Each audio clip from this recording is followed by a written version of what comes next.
Islamic media TV কোরআন হাদিসের কথা বলে। তিনি শুধু আরবের নবী না, তিনি শুধু সৌদি আরবের নবী না, তিনি শুধু অনারবের নবী না, তিনি শুধু পুরুষ মানুষদের নবী না, তিনি শুধু সাদা চামড়ার লোকদের নবী না, তিনি সবার নবী, তিনি গোটা বিশ্বের নবী। ঠিক কিনা? এক এক নবীর নবুয়তের আলাদা বাউন্ডারি ছিল। যেমন মুসা আলাইহিস সালামকে পাঠিয়েছিলেন মিশরে, ওনার নবুয়তের বাউন্ডারি মিশর, তার পাশে মাদিয়ান, ওইখানে আবার শোয়েব আলাইহিস সালামের নবুয়তের বাউন্ডারি। ইব্রাহিম আলাইহিস সালামের বাউন্ডারি এইটা, পাশে একই সময় ছিল লূত আলাইহিস সালাম, আলাদা বাউন্ডারি, আলাদা সীমানা। আমার নবীর নবুয়তির কোনো বাউন্ডারি আছে? কোনো সীমানা আছে? কিয়ামত পর্যন্ত যারাই আসবে সব বিশ্ব নবীর উম্মত। চিল্লায় বলতে হবে ঠিক কিনা?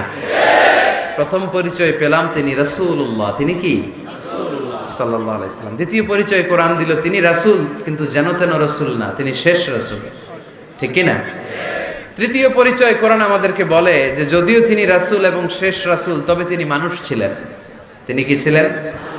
আকীদা খালেস করে নেন, ভালো করে বুঝে নেন। আল্লাহর হাবিব কি জিন ছিল? সবাই বুঝেন নাই বোধহয় কথা। আল্লাহর হাবিব কি জিন? উনি কি ফেরেশতা? উনি কি মানুষ? তবে আমাদের মতো সাধারণ মানুষ না, তিনি অসাধারণ মানুষ। তিনি মানব, কিন্তু যেন তেন মানব নন, তিনি মহামানব। তিনি নবী, কিন্তু সাধারণ নবী নন, তিনি মহানবী। সুবহানাল্লাহ পড়েন। আল্লাহ কোরআনে বললেন, কুল ইন্নামা আনা বাশারুম মিসলুকুম ইউহা ইলাইয়া আন্নামা ইলাহুকুম ইলাহুন ওয়াহিদ। ও নবী, আপনি আপনার উম্মতদেরকে বলে দেন, কুল, আপনি বলে দেন, এই বিশ্ব নবীর আর আমার আর আপনার মধ্যে পার্থক্য। তিনি মানুষ, কিন্তু সাধারণ মানুষ নন। তিনি সাইয়্যিদু বুলদি আদম, আদম আলাইহিস সালামের যত সন্তান পৃথিবীতে এসেছে সবার মধ্যে তিনি শ্রেষ্ঠ। শ্রেষ্ঠত্বের মানদণ্ডে ওনার কাছাকাছিও কেউ যেতে পারবে না। আমার হাবিবের মতো সুন্দর মানুষ পৃথিবীতে কেউ ছিল? অনেকেই একটা ভুল ধারণা রাখেন আর বলেন নবীদের মধ্যে সবচেয়ে সুন্দর নাকি ছিল ইউসুফ আলাইহিস সালাম। এটা ঠিক, উনি অনেক সুন্দর, কিন্তু আমার নবীর চাইতে বেশি সুন্দর না। আল্লাহর হাবিব বলতেন, আনা মালিহুন ওয়া আখি ইউসুফ সাবিহুন, আমি হচ্ছি লাবণ্যময় সুন্দর, আর আমার ভাই ইউসুফ হচ্ছে সাদা সুন্দর। একদিকে লাবণ্যময় সুন্দর, আরেকদিকে সাদা সুন্দর, কোনটার দাম বেশি? লাবণ্যময় সুন্দরের দাম বেশি। ইউসুফ আলাইহিস সালামের চেহারার সৌন্দর্য দেখে মিশরের নারীরা লেবু কাটতে কাটতে আঙ্গুলও কেটে ফেলছিল। এত সুন্দর ইউসুফ নবীর চেহারা, লেবু কাটতে কাটতে লেবু কাটা শেষ, ছুরি আর থামে নাই, এরপরে আঙ্গুল কাটাও শেষ।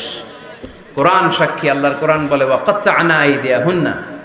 আম্মা জান আয়েশা রাদিয়াল্লাহু তাআলা আনহা যখন এই ঘটনা শুনলেন, তিনি মিশরের নারীদেরকে ডেকে বললেন, ও মিশরের নারীরা, তোমরা ইউসুফ নবীর চেহারা দেখে লেবু কাটতে যে আঙ্গুল কেটে ফেলেছো, ওই জায়গায় ইউসুফ নবী না হয়ে যদি আমার স্বামী বিশ্বনবী মুহাম্মদ সাল্লাল্লাহু আলাইহি ওয়াসাল্লাম হতো, তাহলে লেবু কাটতে যে তোমরা আঙ্গুল নয় কলিজাটা কেটে খান খান করে দিতা। এজন্য বিশ্বনবীর চাইতে সুন্দর কেউ আছে? যাদের চেয়ে সুন্দর তুমি নবী আমার কামলিওয়ালা, যাদের চেয়ে সুন্দর তুমি নবী আমার কামলিওয়ালা, দু জাহানের বাদশা তুমি প্যারা নবী সাল্লে আলা, দু জাহানের বাদশা তুমি প্যারা নবী সাল্লে আলা, যাদের চেয়ে সুন্দর তুমি নবী আমার কামলিওয়ালা। সুবহানাল্লাহ পড়েন। তুলনাহীন, অতুলনীয়, ইউনিক, আনপ্যারালাল, মহামানব, অসাধারণ মানুষ। আল্লাহর হাবিব বললেন, আল্লাহ গোটা বিশ্বের মানুষকে দুই ভাগ করলেন। কয় ভাগ? জান্নাতি, জাহান্নামী। আল্লাহ আমাকে জান্নাতীদের মধ্যে ঢুকালেন। জান্নাতীদেরকে আল্লাহ পৃথিবীতে বিভিন্ন দেশে ফেললেন, আল্লাহ আমাকে মক্কা শহরে ফেললেন। মক্কা শহরে অনেকগুলো গোষ্ঠী আছে, আল্লাহ আমাকে কোরাইশ গোষ্ঠীর মধ্যে ফেললেন। কোরাইশ গোষ্ঠীতে অনেকগুলো খানদান আছে, আমার আল্লাহ হাশমি খানদানে ফেললেন। হাশমি খানদানে অনেক পরিবার, আমাকে শ্রেষ্ঠ পরিবার আব্দুল মুত্তালিবের পরিবারে ফেললেন। আমার পরিবারে অনেক মানুষ, এই সবগুলো মানুষের মধ্যে থেকে আল্লাহ আমার শ্রেষ্ঠ মানুষ বানিয়ে পৃথিবীতে পাঠালেন। আনা খায়রুকুম বাইতা আনা খায়রুকুম নাফসা ওয়ালা ফখর, আমি ঘরের দিক থেকে পৃথিবীতে সেরা, আমি মানবতার দিক থেকে পৃথিবীতে সেরা, আমার চাইতে সেরা মানুষ গোটা বিশ্বে দ্বিতীয়টা হবে না। চিল্লায় বলেন ঠিক কি না? এজন্য আমার হাবিব, তিনি ছিলেন রাসূলুল্লাহ, তিনি ছিলেন শেষ রাসূল, তিনি গোটা বিশ্বের মধ্যে সব চাইতে শ্রেষ্ঠ। এজন্য কোরআন বলল তিনি মানুষ ছিলেন।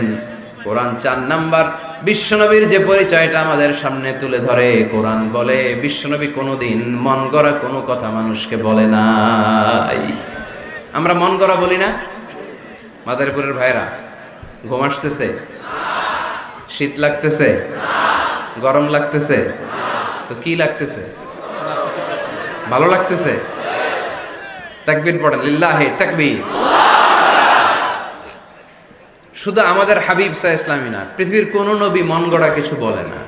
এজন্য নবীদের কথায় কোনো ভেজাল নাই, কোনো অমিল নাই। কোনোদিন এমন কি হয়েছে এক নবী এসে বলছে আল্লাহ আছে, আল্লাহ এক, আরেক নবী এসে বলছে না আল্লাহ 2-3 জন হইতে পারে?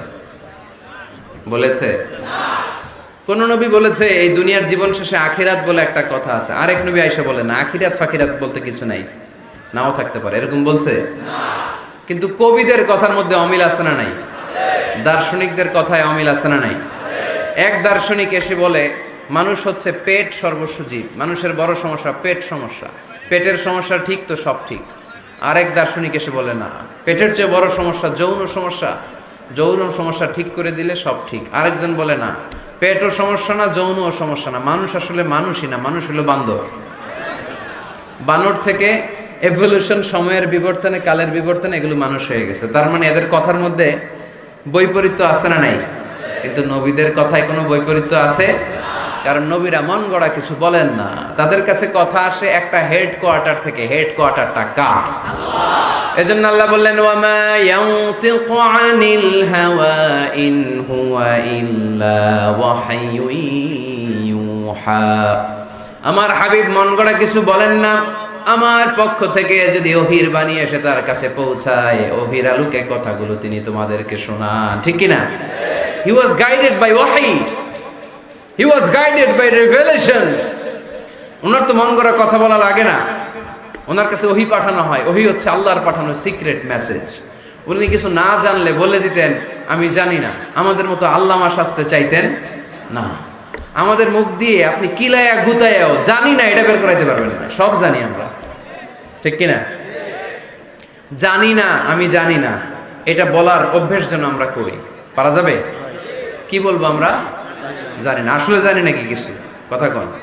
ওমা উতিতুম মিনাল ইলমি ইল্লা কালিলা। আল্লাহ আমাদেরকে যে জ্ঞান দিয়েছে এটার নাম কলিল। এটার নাম কি? কলিল। কলিল অল্প। কলিল মানে কি? গোটা বিশ্বরে দিছে অল্প, তো এখান থেকে আমি কি পাইছি? কিসের আল্লামা? কিচ্ছু জানি না, কিছুই জানি না। জানে একজন, তিনি কে? মুসা আলাইহিস সালাম আর খিদির আলাইহিস সালাম। ঘটনাটা খেয়াল করে শোনেন। সাগরে ভ্রমণ করতেছে, নৌকার মধ্যে বসছে চড়ুই পাখি। চড়ুই পাখি সাগর থেকে পানি খাচ্ছে। খিজির আলাইহিস সালাম বললেন, মুসা দেখো তো এই চড়ুই পাখিটা যে পানি খেলো, দেখছো? দেখেছি। পানি খাওয়ার পরে চড়ুই পাখি চঞ্চুতে মানে ঠোঁটে পানি খাওয়ার কারণে সাগরের একটু সামান্য পানির ছোঁয়া লেগে গেছে না? এই যে দেখা যাচ্ছে পানি। মুসা আলাইহিস সালাম বললেন, হ্যাঁ দেখতে পাচ্ছি। খিজির আলাইহিস সালাম বললেন, এই চড়ুই পাখির ঠোঁটের যে পানিটা, এটার নাম হচ্ছে কালিল, মানে অল্প। তিনি বললেন, এই যে গোটা সাগর, এটা হচ্ছে আল্লাহর জ্ঞান, আর পানি খাওয়ার পরে চড়ুই পাখির ঠোঁটে যে পানি লেগে আছে, এটা হচ্ছে গোটা বিশ্বের সবার জ্ঞান। সুবহানাল্লাহ কইতে পারলেন না? তাহলে কত অল্প জ্ঞান নিয়ে আমরা জ্ঞানের বড়াই দেখাই, মাতব্বরি আমরা দেখাই। বিষ্ণু ইসা ইসলাম এরকম করতেন না। জানেন না বলতেন জানি না, পরে বলে দিব।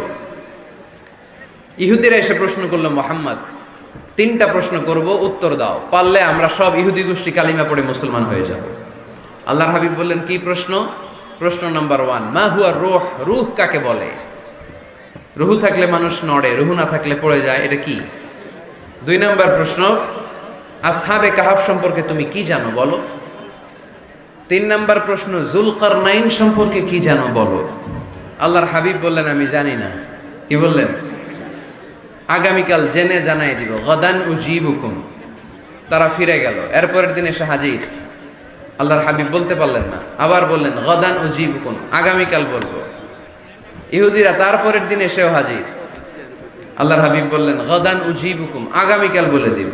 কিন্তু ওহিও আসে না, আল্লাহর হাবিব প্রশ্নের উত্তরগুলো বলতেও পারে, কারণ তিনি তো মন গড়া কিছু বলেন না। ওহি নাজিল হলে সেটার আলোকে তিনি বলেন, ঠিক কিনা? এভাবে একদিন নয়, 2 দিন নয়, 5 দিন নয়, 10 দিন নয়, টানা 15 দিন বিশ্বনবীর কাছে আল্লাহ ওহী পাঠানো বন্ধ রাখলেন। সুবহানাল্লাহ পড়েন। বিশ্বনবীর কাছে এই 15টা দিন ছিল সবচেয়ে অসহ্যকর, অস্বস্তিকর 15টা দিন। হায় হায়, ওরা এসে প্রতিদিন উত্তরের জন্য বসে থাকতো আর হাসাহাসি করতো, দেখো এই লোকটা বলে এই লোকটা নাকি সত্য নবী। যদি সত্য নবী হতো তাহলে তো উত্তর দিতে পারতো, পারে না কেন? তাহলে সে ভণ্ড নবী। নাউজুবিল্লাহ পড়েন। বিশ্বনবীরও কথা বলার সুযোগ নেই, যেহেতু বিশ্বনবী মন গড়া বানিয়ে কিছু বলেন না, আকাশের দিকে তাকিয়ে থাকেন, আল্লাহর কাছে বলেন আল্লাহ তুমি যদি না জানাও, জানানোর সুযোগ নাই। বিশ্বনবীকে আল্লাহ 15 দিন ওহী থেকে মাহরুম রাখলেন, কারণ বিশ্বনবী যখন বললেন গদান উজিবুকুম, আগামীকাল বলবো, এর সাথে বিশ্বনবী ইনশাআল্লাহ জুড়ে দেন নাই। ইনশাআল্লাহ বলতে ভুলে গেছিলেন। তাই বিশ্বনবীকে শিখানোর মাধ্যমে গোটা উম্মাকে শিখানোর জন্য আল্লাহ আয়াত নাজিল করলেন, ওয়ালা তাকুলান্না লিশাইইন ইন্নী ফাঈলুন যালিকা গাদা ইল্লা আইয়াশা আল্লাহ। নবী হে, এখন থেকে ভবিষ্যতের ব্যাপারে যদি কোনো ওয়াদা দেন, কোনো কথা বলেন, ওই কথার সাথে ইনশাআল্লাহ যুক্ত করে দিয়ে। এজন্য কাউরে যদি ওয়াদা দেন, ভবিষ্যতের ব্যাপারে কমিটমেন্ট দেন, সাথে কি বলবেন? যদি বলেন যে ভাই আগামীকাল আপনার সাথে আমি দেখা করব, আগামীকাল আমি দেশের বাইরে চলে যাব, আগামীকাল আমি উমরা করতে যাচ্ছি, সবসময় ইনশাআল্লাহ বলতে মনে থাকবে। এরপরে বিশ্বনবী যখন ইনশাআল্লাহ বলে ফেললেন, আল্লাহ কোরআনের আয়াত নাজিল করলেন। বিশ্বনবী তখন দাঁড়িয়ে বললেন, কার কার উত্তর দরকার আমার কাছে আসো, উত্তর নিয়ে যাও। উত্তর নাজিল হয়েছে, ইয়াসআলুনাকা আনির রূহি কুলির রূহু মিন আমরি রাব্বি ওয়া মা উতিতুম মিনাল ইলমি ইল্লা কালিলা। 2 নাম্বার উত্তর, আম হাসিবতা আন্না আসহাবাল কাহফি ওয়ার রাকিব কানু মিন আয়াতিনা আজাবা। 3 নাম্বার উত্তর, ইয়াসআলুনাকা আন যিল কারনাইন কুল সাআতলু আলাইকুম মিনহু যিকরা। সুবহানাল্লাহ পড়তে হবে। আল্লাহর হাবিব বললেন, রূহ হলো আল্লাহর আদেশ, আল্লাহর আদেশে ঢুকে আল্লাহর আদেশে বের হয়ে যায়, ঠিক কি না? এটা আল্লাহর আদেশে ঢুকে। পৃথিবীর কেউ রূহ ঢুকাইতে পারে? রূহ দেখা যায়, এটার ওজন আছে, এটার কালার আছে। রূহুর কালার কি দেখা যায়? 2 কাঁধে যে 2 ফেরেশতা আছে দেখা যায়। 2 কাঁধে ছিল যে তোমারে 2 জনা পাহারা, তোমারে একলা থুইয়া পালাইছে তাহারা। তোমার 8 কুঠুরি 9 দরজা বন্ধ যে ওই হলো রে হলো, মুখে আল্লাহ রসুল সবে বলো। দুয়ারে আইসাছে পালকি নাই হরি গাও তোলো রে তোলো, মুখে আল্লাহ রসুল সবে বলো, ও মুখে আল্লাহ রসুল সবে বলো, ঠিক কি না? 2 কাঁধের 2 ফেরেশতা উড়াল মারে। রূহটাও যখন উড়াল মারে, মানুষগুলো লাশ হয়ে জমিনে পড়ে যায়। বিশ্বনবী এবার কোরআনের ওহী পেয়ে বলে দিলেন, রূহ হলো আল্লাহর আদেশ, আল্লাহর আদেশে ঢুকে আল্লাহর আদেশে দেহ থেকে বের হয়ে যায়। 2 নম্বর প্রশ্নের উত্তর দিলেন আসহাবে কাহাফ, 7 জন যুবক আল্লাহর জমিনে আল্লাহর দ্বীনকে বাস্তবায়নের জন্য গুহার ভেতরে যে ঘুমিয়ে পড়েছে। 309 বছর পরে তাদেরকে জাগিয়ে দিয়েছে কে? জুলকারনাইনের ব্যাপারে বিশ্বনবী জানিয়ে দিলেন, গোটা বিশ্বে 4 জন বাদশা ছিল, 2 জন মুসলিম 2 জন কাফের। জুলকারনাইন এমন একজন বাদশা যিনি গোটা বিশ্বকে শাসন করেছেন। সুবহানাল্লাহ পড়েন। আমার নবী মন গড়া কথা বলে না? বলে? আমার নবী কখনো কশিনকালে মন গড়া কিছু বলে না, ঠিক কি না?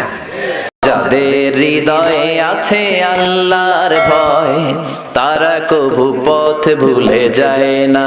আল্লাহর প্রেম ছাড়া এই দুনিয়ায় কারো কাছে কোনো কিছু চায় না। রাতের